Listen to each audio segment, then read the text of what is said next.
মোৰ কাৰণে তোৰ নাকৰ পাহিয়ে কপ পাহিও মাৰ অকণ মনটো ভাল পাচোন ফূৰ্তি কৰ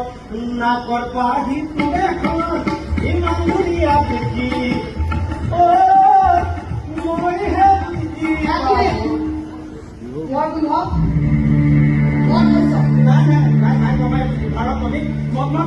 স্পিৰিট থাকে যে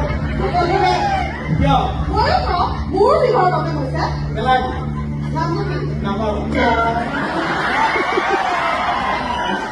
দেশৰ নাম্বাৰ 1 ডাক্তৰে প্ৰেছক্ৰাইব কৰা মেডিচিন লিভাৰ বা চাউল শুনিছ একদম লিভাৰ পিউৰিফাই কৰি দিছে এইবিলাক বাদ দিছো মেডিচিন চেডিচিন মোৰ লগত নাচোন ইমান ধুনীয়া দেখি আহিছে নাচিবলৈ বাইদেউ আহি ওলাইছে